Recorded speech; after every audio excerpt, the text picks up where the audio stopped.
Hello everyone. Today we will do English fragrance, and in English fragrance we will start the new chapter number 10, book, ink and feather. This is the story about the bond of friendship between the book, the ink and the feather, and how it binds three of them together. ये जो story है वो friendship की है, और इसमें किसकी friendship है? तो बुक, इंक एंड फेदर, ये तीनों की जो फ्रेंडशिप है, इनकी दोस्ती है, इसके बारे में ये स्टोरी है. So now we will start. Once upon a time, there in a small village, there was an empty storybook. The book looked great with an impressive cover, but all its pages were blank. Children and grown-ups would pick up the book, but finding no stories inside, they would throw the book aside. एक बार एक छोटे से गांव में एक story book थी जो बिल्कुल एम्प्टी यानी कि बिल्कुल ब्लैंक थी, बिल्कुल खाली थी.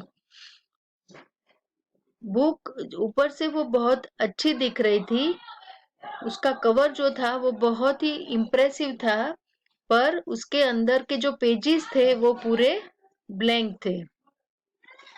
तो बड़ा या छोटा कोई भी अगर वो बुक को हाथ में लेता और फिर देखता कि वो बुक में तो कुछ नहीं लिखा हुआ है, तो फिर वो बुक को वापस रख देता, और कोई फिर उसको देखता नहीं, और वो बुक साइड में पड़ी रहती.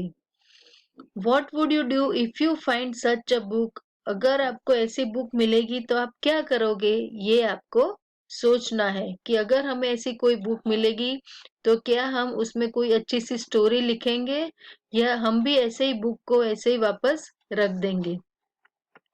Not far from there, a lovely ink pot had been full of ink for years. Its owner had forgotten about it and left it in some corner. The inkpot and the storybook blamed their bad luck, and so they spent their days. और जैसे कि book जो पूरी blank थी वो अभी एक side पड़ी रहती थी, उसको कोई भी देखता नहीं था, उसी तरह एक इंक पॉट भी ऐसा था कि वो पूरा भरा हुआ था और काफी सालों से वो ऐसे ही पड़ा था.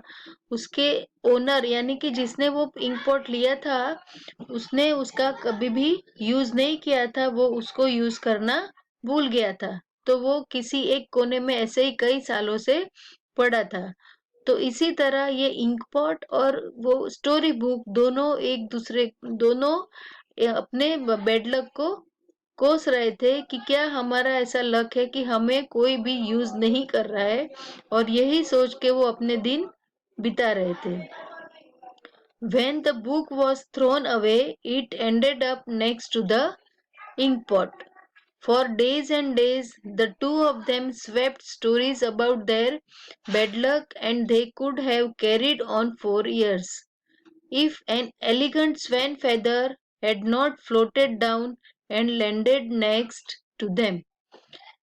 और जब वो ब्लैंक स्टोरी बुक थी तो उसको भी कहीं फेंक दिया था, तो ऐसे ही वो स्टोरी बुक और इंक पॉट दोनों साथ में कहीं पड़े थे, और दोनों एक दूसरे से अपनी बातें ऐसे शेयर करते थे, और दोनों को अपने बैड लक के बारे में सोचते रहते थे कि हमारा ऐसा कैसा लक है कि हमें कोई यूज नहीं कर रहा है और हम सालों से ऐसे ही पड़े. और उसी समय वहां पर एक उड़ता हुआ फेदर, यानी कि आपको पता है वो फेदर मीन्स वो जो पंख जैसा होता है, जिसे पीछा बोलते हैं. सो वो उड़ता हुआ वहां पे आया, और जहां पर ये बुक और इनपोर्ट पड़ा था वहां पर आके गिरा. हैविंग फॉलन फ्रॉम हिज स्वान, स्वान का ये फेदर था. The feather felt lonely and abandoned for the first time in his life. और स्वान का जो ये फेदर उड़ के आया था तो वो अपने आप को लोनली यानी कि अकेला महसूस कर रहा था और उसको लग रहा था कि उसको किसी ने जैसे छोड़ दिया हो और ऐसा उसकी लाइफ में फर्स्ट टाइम हुआ था. He cried and the book and the import joined in, letting out all their sadness at the years of neglect. और अब तो ये तीनों मिल गए तो तीनों की जैसे कि एक ही स्टोरी बन गई थी कि जैसे उनको किसी ने उसका यूज नहीं किया था और सबने उसको ऐसे ही अकेले छोड़ दिया था, उनको निग्लेक्ट कर दिया था, तो तीनों ने मिलके अपनी सैडनेस की स्टोरी और हम उनको जो निग्लेक्ट किया जा रहा था इनकी स्टोरी तीनों ने आपस में शेयर की. What do you think will happen next?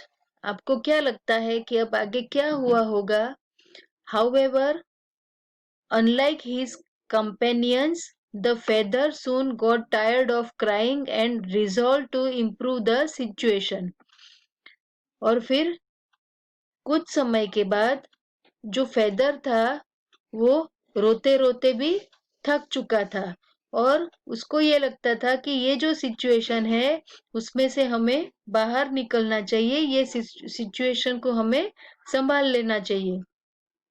Drying his tears and leaving his complaints behind, he clearly saw how the three of them working together could get out of their suffering. फिर वो feather ने अपने आंसू पोंछते हुए और अपनी complaints के बारे में सोचना छोड़ दिया उसने और फिर उसने ये सोचा कि अब हम तीनों मिलके ऐसा क्या कर सकते हैं कि जो हम हमारी सैडनेस से बाहर निकल सके. He convinced his friend to write a story.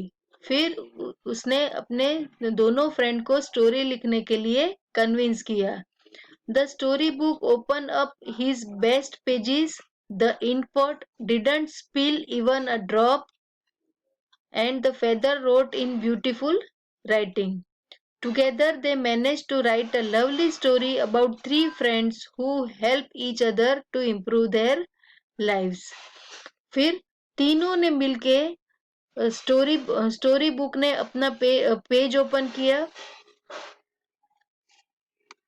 Inkpot में से कुछ ड्रॉप्स लेके फिर फेदर ने वो स्टोरी बुक में अच्छी सी स्टोरी लिखना स्टार्ट किया. Then a young teacher passed by, head down and looking sad, wondering how he could keep his pupils' attention. He found the storybook, the import, and the feather. The teacher read the book and found the story very good.